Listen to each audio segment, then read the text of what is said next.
क्या आपने कभी इस बात पर ध्यान दिया है कि एक ऐसी खामोश बीमारी है जो बिना किसी आवाज, बिना किसी फिजिकल सिम्टम के किसी के भी ईमान को पूरी तरह से नष्ट कर सकती है। आज हम उसी अदृश्य और खतरनाक आध्यात्मिक बीमारी यानी स्पिरिचुअल डिजीज का विश्लेषण करेंगे, जिसके बारे में प्राचीन इस्लामी ग्रंथों में बहुत पहले ही डिटेल में बताया गया था। अब यहाँ एक बहुत ही चुभने वाला सवाल सामने आता है। जरा सोचिए, क्या होता है जब एक दिल शरीर के मरने से पहले ही मर जाता है? हम यहाँ किसी हार्ट अटैक या मेडिकल कंडीशन की बात नहीं कर रहे हैं, हम स्पिरिचुअल डेथ की बात कर रहे हैं। इस संकल्पना को अगर ध्यान से समझें तो पता चलता है कि एक इंसान बाहर से जिंदा और हेल्दी दिखते हुए भी अंदर से पूरी तरह खोखला और बेजान हो सकता है। इस विषय पर इमाम अल-गज़ाली की मशहूर किताब इह्या उलूम-ए-दीन में एक बेहद गहरी बात कही गई है। उन्होंने लिखा है, जब दिल को लगातार 3 दिन तक ज्ञान और हिकमत नहीं मिलती तो वो मर जाता है। यानी जैसे शरीर को जिंदा रहने के लिए खाने की जरूरत होती है, वैसे ही दिल का भोजन ज्ञान और समझ है। तो खुद से पूछिए, इस भागदौड़ भरी दुनिया में हम अपने दिल को क्या खिला रहे हैं? यही वो पॉइंट है जहां से हम इस पूरे टॉपिक की गहराई में जाएंगे। इस डीप एनालिसिस को हम 5 हिस्सों में कवर करेंगे। पहला, दिल की बीमारी आखिर है क्या? दूसरा, इस आध्यात्मिक रोग के लक्षण क्या हैं? तीसरा, सांसारिक मोह या अटैचमेंट का जाल। चौथा, इस बीमारी के नतीजे। और अंत में सबसे जरूरी, हमारी आत्मा के लिए इसका इलाज। तो चलिए शुरू करते हैं हमारे पहले पॉइंट से, the sickness of the heart.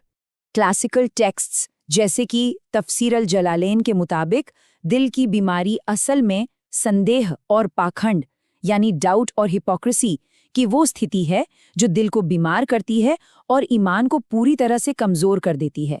देखिए, ये कोई फिलोसॉफिकल या काल्पनिक विचार नहीं है, बल्कि ग्रंथों में इसे एक ठोस स्पिरिचुअल कंडीशन माना गया है जो हमारी आत्मा को खोखला कर देती है।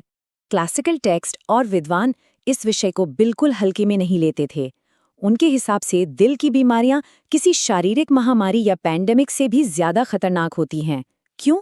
क्योंकि शारीरिक बीमारियां सिर्फ इस दुनिया तक सीमित रहती हैं, जबकि आध्यात्मिक बीमारियां आपके दोनों जहां को प्रभावित करती हैं। ये एक बहुत ही सीरियस मैटर है। अब आते हैं दूसरे हिस्से पर। इस आध्यात्मिक रोग के सिम्टम्स या लक्षण क्या हैं? सबसे दिलचस्प और ध्यान देने वाली बात यह है कि इमाम अल-गज़ाली ने कुछ स्पेसिफिक बुराइयों को सीधे तौर पर बीमारी के सिम्टम्स बताया है, जैसे कि दूसरों से जलन और नफरत, पाखंड, लालच, अहंकार और यहाँ तक कि गरीबी का डर। हम अक्सर इन्हें आम मानवीय कमजोरियां मानकर छोड़ देते हैं, राइट? लेकिन इन ग्रंथों के अनुसार ये एक बीमार दिल के वार्निंग साइंस हैं। अगर आपको ये लक्षण दिख रहे हैं तो समझ लीजिए अंदर कोई बड़ी आध्यात्मिक समस्या चल रही है। इन्हीं ग्रंथों में विद्वानों को भी 2 अलग कैटेगरीज में बांटा गया है। एक तरफ हैं दुनिया के विद्वान जो आराम, सम्मान और प्रेस्टीज के पीछे भागते हैं, और दूसरी तरफ हैं आखिरत के विद्वान जिनका पूरा ध्यान अपने मन को शुद्ध करने और आंतरिक गंदगी को दूर करने पर होता है। ये कंपैरिजन बहुत क्लियरली सिखाता है कि सच्चा ज्ञान वो नहीं जो आपको संसारिक दिखावे में फंसा दे, बल्कि वो है जो आपको आंतरिक शुद्धता की तरफ ले जाए। तीसरा पॉइंट, सांसारिक मोह या वर्ल्डली अटैचमेंट का जाल। अल-गज़ाली एक बहुत ही कड़वा तथ्य सामने रखते हैं। इस दुनिया से मोह ही हमारे सभी परेशान करने वाले विचारों की जड़ है और सभी नुकसानों का सबसे मेन रीजन है। होता क्या है कि जब दिल भौतिक दुनिया, पैसा और मटेरियल गोल्स में उलझ जाता है तो उसमें स्पिरिचुअल सच्चाइयों के लिए स्पेस ही नहीं बचती। ये संसारिक लगाव लिटरली एक ऐसी दीवार बन जाता है जो सच्ची रोशनी को दिल तक पहुंचने से ब्लॉक कर देता है। इस प्योर कॉन्सेप्ट को समझाने के लिए अल-गज़ाली ने गौरैया यानी स्पैरो का एक बहुत ही जबरदस्त एग्जाम्पल दिया है। सोचो, अगर एक पेड़ पर बहुत सी चिड़ियां शोर मचा रही हैं तो सिर्फ उन्हें ताली बजाकर उड़ाने से समस्या हल नहीं होगी, क्योंकि वो तो वापस आएंगी ही। ये ठीक वैसा ही है जैसे हम नमाज या ध्यान के दौरान अपने भटकने वाले विचारों को थोड़ी देर के लिए पुश अवे कर देते हैं। सही सल्यूशन क्या है? सही सल्यूशन ये है कि उस पेड़ को ही काट दिया जाए, यानी इस वर्ल्डली अटैचमेंट की जड़ को ही उखाड़ फेंकना पड़ता है। सिर्फ सिम्टम्स का इलाज काफी नहीं है। चौथा हिस्सा, इस बीमारी के परिणाम क्या होते हैं? हदीस की परंपरा इसका एक बेहद पावरफुल और डरावना इमेज प्रस्तुत करती है। कहा गया है, ईर्ष्या यानी जलन अच्छे कामों को वैसे ही खा जाती है जैसे आग ईंधन या लकड़ी को खा जाती है। ये इस बात को हाईलाइट करता है कि ये आध्यात्मिक बीमारियां कोई पैसिव चीजें नहीं है जो बस आपके अंदर बैठी हैं।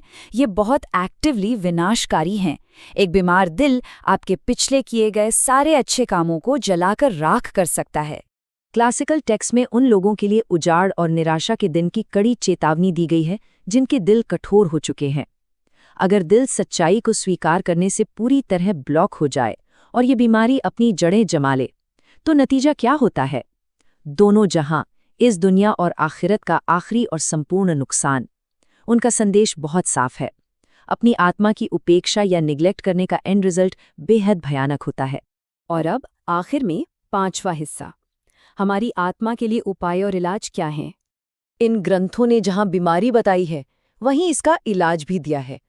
इन क्योर्स में शामिल हैं सब्र और शुक्र, यानी पेशेंस और ग्रैटिट्यूड, ईश्वर से डर और उम्मीद दोनों रखना, सच्ची तौबा, कुरान को समझकर पढ़ना, और सबसे इम्पोर्टेंट, इबादत के वक्त दुनिया के डिस्ट्रैक्शंस को बाहर निकालना। ये वो पॉजिटिव क्वालिटीज़ हैं जिन्हें एक बीमार दिल को ठीक करने की अल्टीमेट दवा माना गया है। ये सिखाते हैं कि दिल की शुद्धता एक एक्टिव और लगातार करने वाला काम है। ये बात टेक्स्ट में बहुत क्लियरली आती है कि क्लासिकल ट्रेडिशन खुद पवित्र पाठ को एक मूल औषधि, एक मेडिसिन मानता है। इन ग्रंथों की नज़र में ये शब्द सिर्फ पढ़ने या सुनने के लिए नहीं है, ये एक्चुअली वो दवा है जो दिल के अंधेरे और शक को काट सकते हैं, बिल्कुल एक रेमेडी की तरह जो डायरेक्टली आपके स्पिरिचुअल घावों को भरती है। इस पर इब्ने अरबी की किताब मेक्कन रेवलेशंस में एक बहुत खूबसूरत पॉइंट बताया गया है, जहां वो कुरान की आयतों को डायरेक्टली एक चिकित्सा या ट्रीटमेंट के रूप में पेश करते हैं। वो बताते हैं कि उतारा गया ज्ञान असल में विश्वासियों के लिए दवा और दया दोनों हैं।